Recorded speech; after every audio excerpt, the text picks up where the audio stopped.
You already know that you should have some foreplay before taking a woman to bed, right? But did you know that your foreplay could also use some foreplay? Think about it like this. If you're about to have sex, you want to get a woman into the mood, right? You want to kind of build up that anticipation, get her a little excited and aroused, and that makes her just so much more turned on and more likely to have a great sexual experience together. Foreplay helps build arousal and kind of sexual tension leading up to sex, which makes a woman more excited and more ready to have it with you. The same applies for even starting with foreplay, especially if a woman's had like a bad day or she's, kind of worried about errands or other stresses on her mind. She kind of needs to get into that headspace throughout the day a little bit so that when she comes home, she's already anticipating it and just that much more excited to even start foreplay. And this is something that women say a lot, is that they'll work a long day or their husband or their boyfriend comes home and then suddenly they just want them to go from work mode or life mode into foreplay mode.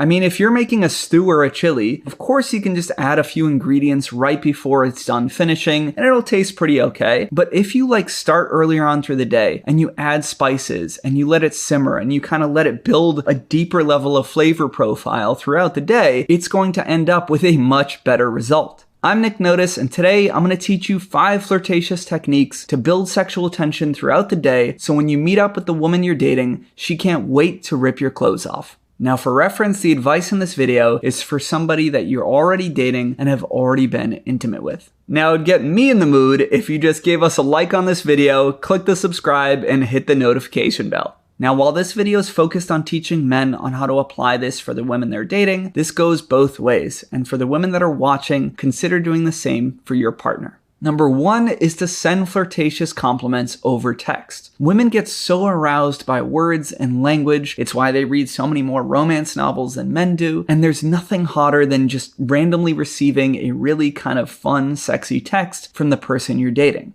Now, this could be in the moment for something you see while you two are texting. Maybe she's joking with you and you say something like, I think your sense of humor is so sexy. Or maybe she's dealing with a problem at work and you tell her, you're so strong, babe. God, it turns me on when you speak your mind like that. Or maybe she posted a new photo on Instagram and you text her, damn, you look fine in that picture. Don't be afraid to show some affection, especially if you guys are already intimate and dating. That's what women want to hear. They want to feel like you recognize something special about them and you find that attractive. So as long as it's sincere, it's likely to turn her on. Number 2 is imply that you're gonna get intimate later. This is where you kind of hint at getting physical or getting close when you guys are gonna see each other. And that way she's just anticipating all of what's gonna happen. She can replay that story in her mind. And that kind of really gets a woman aroused throughout a day so that she's prepped for when it comes.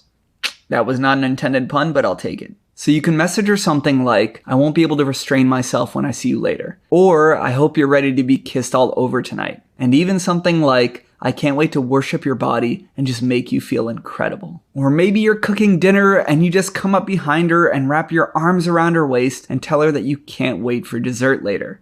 Wink. And now you've planted the seed of something fun and exciting to happen, and she'll just be thinking about it through the day, and that gives her something unbelievably hot to look forward to. Number 3 is to reference your past experiences. What I mean is, if you guys hung out recently or a few nights before, and maybe you guys even, hooked up or made out or had sex like you normally would, then I think it's great to call back to that or explain how you're reminiscing. So you can text her something like, I'm still thinking about kissing those soft lips from last night. Or, I keep picturing you in that red dress and it's driving me wild. Or go bold and say something like, just so you know, your ass looked amazing on your way out to work today. What this does is reinforce how sexy you find her, how great these intimate experiences are, and how much they mean to you, which makes her more likely to step in her sexuality and express how she feels about them, and just again want to make more experiences with you. Number 4 is one of my favorites, which is touching and secretly flirting while on dates. And you can even do this while out in public together or while with friends. There's some psychology that when we do something that's a little taboo, it's really kind of hot and arousing. So if you guys are going out to dinner, or maybe you're in a social gathering, and secretly you're touching her legs under the table, or you guys go get a drink and you lean over and you're rubbing her lower back a little bit, or maybe you're hanging out in a group and you whisper some flirtatious compliment in her ear, or tell her how you want her right now, that creates a little fun, sexy game that only you two are part of. And it feels a little naughty, it feels a little dangerous, and most women feel so hot just being a little bad with you. And there's like a whole thing dedicated to this in 50 Shades of Grey, where he buys her like a vibrator that he can control at dinner. No one else knows, but they kind of have this little sexy dance going on. And I will tell you, many women have said that idea is very, very sexy. And you can even do this like